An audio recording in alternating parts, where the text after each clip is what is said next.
ابو بکر رضی اللہ تعالیٰ عنہ مدینے پاک سے باہر نکل گئے، وہاں پر ایک یہودیوں کا جلسہ ہو رہا ہے، دین کے دشمنوں کا جلسہ ہو رہا ہے، اسلام قرآن کے دشمنوں کا ایک جلسہ ہے۔ ایک یہودی نے حضور کریم صلی اللہ تعالیٰ علیہ وسلم کا نام لے کر گالیاں دی اور ایک بات کہی اس یہودی مقرر نے، یہودی رہنما نے۔ انہی دنوں میں اسلام میں زکوٰۃ کا حکم آیا تھا قرآن میں۔ یہودی کہنے لگا دیکھا کہ نہیں، لگ گیا چندہ مانگنے تم سے، پہلے تمہیں کلمے پڑھائے، توحید منوائی، اپنی رسالت منوائی صلی اللہ علیہ وسلم، اب لگ گیا مال بٹورنے کے نہیں، زکوٰۃ دو زکوٰۃ دو۔ اور یہودی کہنے لگا کہ دو باتیں کرتا ہے یہ نبی، نعوذ باللہ۔ ادھر کہتا ہے اللہ بڑا بے پرواہ ہے، خزانوں کا مالک ہے، ادھر کہتا ہے اللہ زکوٰۃ مانگتا ہے، اللہ بھوکا ہے کوئی؟ اللہ نو کی لوڑ پائے گی زکوٰۃ دی؟ وہ کوئی بھوکا مرد ہے؟ جناب ابو بکر صدیق رضی اللہ تعالیٰ عنہ پاس سے گزر رہے تھے۔ اب اگر تم میں سے وہاں کوئی ہوتا نا تو کہتا اپنی زبان گندی پیا کرتا ہے، سانو کی ہے، ساڈا کی جاندا، اپنی زبان گندی پیا کرتا ہے۔ مدنی کریم صلی اللہ تعالی علیہ وسلم کا سچا عاشق، سچا دیوانہ، سچا پروانہ نہ سن سکا نہ برداشت کر سکا، آگے بڑھا اور بڑھ کر اس یہودی پیر کے، یہودی مولوی کے، یہودی لیڈر کے منہ پہ تھپڑ مارا، وہ دھڑام سے نیچے گر پڑا۔ فرمایا بدتمیز، اللہ کی شان میں گستاخی کرتا ہے، اس مولا کی شان میں بکواس کرتا ہے۔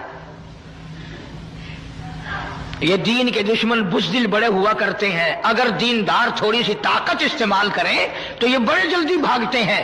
وہ تو نیچے گر پڑا اور جو جلسے میں سننے والے تھے نا وہ سارے بھاگ گئے، حالانکہ وہ دیکھ رہے تھے کہ ابو بکر اکیلا ہے، مگر پھر بھی بھاگ گئے کہ اکیلا بے شک وہ ہے نبی کا عاشق، وہ بھی جانتے تھے۔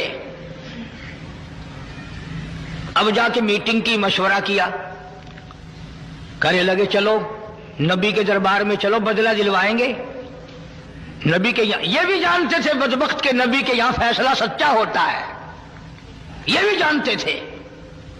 اور چل کر کے وہاں درخواست دو، عذر کرو، اپیل کرو اور رو سارے کہ جی اتنا بڑا ظلم ہو گیا، اس بیچارے کے سر میں درد ہے، آنکھ نکلنے کو ہو رہی۔ اور جس کو تھپڑ لگا تھا نا اس کو سکھایا کہ جب نبی بدلہ دلوائیں گے نا صدیق اکبر کے نعوذ باللہ منہ پر ایسا کھینچ کے ماری اور تھپڑ آنکھ نکل جائے۔ آئے ہیں سارے دربار رسالت میں صلی اللہ علیہ وسلم اکٹھے ہو کر، غضب ہو گیا جی، قہر ہو گیا جی، توبہ توبہ، اس ہمارے پیر مولوی کے سر میں درد ہو رہا ہے، جب تک آنکھ قریب کی نکل گئی، صدیق نے مارا۔ حضور کریم صلی اللہ علیہ وسلم نے فرمایا تم نے پہچانا نہیں ہوگا، یہ کام تو میرا عمر کیا کرتا ہے، یہ کام تو میرا فاروق کیا کرتا ہے۔ وہ کہنے لگے جی اندھیرے کی بات نہیں، دل تھا، تیرا صدیق تھا، اس نے مارا ہے۔ جناب صدیق اکبر رضی اللہ تعالیٰ عنہ کو بلا لیا محمد عربی صلی اللہ تعالیٰ علیہ وسلم نے، اور بلا کے فرمایا او میرے صدیق یہ کیا کہتے ہیں؟ یہ کہتے ہیں خطا کوئی نہیں، گناہ کوئی نہیں، جرم کوئی نہیں، بغیر کسی وجہ کے صدیق نے تھپڑ مارا۔ جناب صدیق اکبر فرمانے لگے یہ کمینا اللہ کی شان میں بکواس کرتا تھا، اللہ کو کہتا تھا کہ خدا بھوکا ہے۔ اب بھی لوگ بکواس کر دیتے ہیں۔ مدتوں کی بات ہے، یہاں چوک بیسی پہ ایک کارخانہ تھا، وہ کارخانے دار میرے پاس آ کر کے کہنے لگا جی کارخانے میں آگ لگ جاتی ہے ہر دفعہ کیا کروں؟ میں نے کہا اللہ کے نام پہ صدقہ کر دے، خیرات کر دے۔ کہنے لگا اچھا اللہ میں ابھی رشوت لیتا ہے؟ یقین کرنا وہ ابھی کارخانے میں نہیں پہنچا تھا، سارا ہی جل کر خاک ہو گیا۔ بکواس کرتے ہیں لوگ دین ایمان کے بارے میں، ڈرو اس کے قہر سے۔ جناب صدیق اکبر رضی اللہ تعالیٰ عنہ فرمانے لگی اسے اللہ پاک کے شان میں گستاخی کی تھی، میں نے اس لیے مارا اور بات کوئی نہیں۔ وہ کہنے لگے نہیں جی نہیں، ہم نے کچھ بھی نہیں کیا۔ جناب مدنی کریم صلی اللہ علیہ وسلم نے فرمایا او ابو بکر تیرا کوئی گواہ ہے؟ کوئی گواہ پیش کر کے انہوں نے اللہ کی شان میں گستاخی کی تھی؟ فرمایا جی وہاں تو کوئی جایا ہی کرتا نا، علاقائی ان کا، میں تو یوں ہی فلاں کام سے گیا تھا، میرا گواہ کوئی نہیں، سارے یہی تھے وہاں۔ ابو ذر وہ زور لگا رہے ہیں جلدی بدلے کا حکم دو جی، ہائے جلدی بدلے کا حکم دو جی۔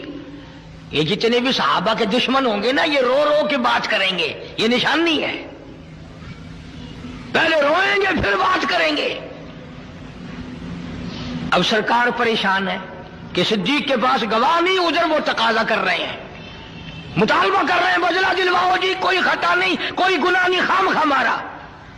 اللہ غنی آواز آئی او میرے محبوب جلدی نہ کر، یہ ابو بکر صدیق ہو یا اس کی بیٹی صدیقہ ہو، ان کو جب گواہوں کی ضرورت پڑے گی تو مدینے کے گواہ کی ضرورت نہیں، مکے کے گواہ کی حاجت نہیں، انصار مہاجرین کے گواہ کی ضرورت نہیں، او کالی کملی والے ان کو جب بھی گواہ کی ضرورت پڑے میں خدا گواہ بن کر خدا ہوں گا۔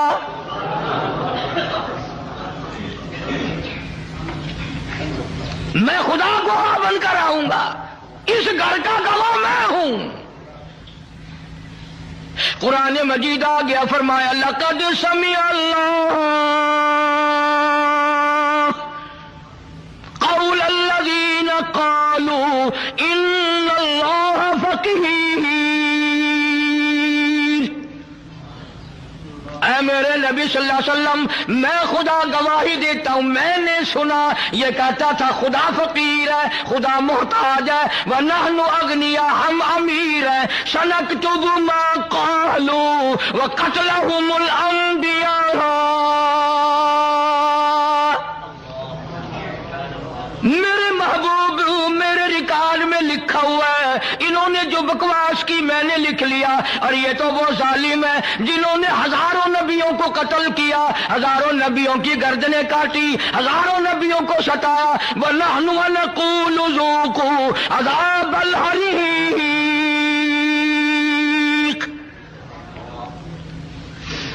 ان کے لیے تو میں نے عذاب تیار کر رکھا ہے۔ میرے محبوب گواہ مانگتے ہو، صدیق کا گواہ میں خدا ہوں۔ اس پوری کائنات میں صدیق اکبر کے سوا اور کون کہہ سکتا ہے جس کے بارے میں خدا نے یوں کہا ہو کہ میں گواہ ہوں اور میں نے سنا ہے اور میں کہتا ہوں۔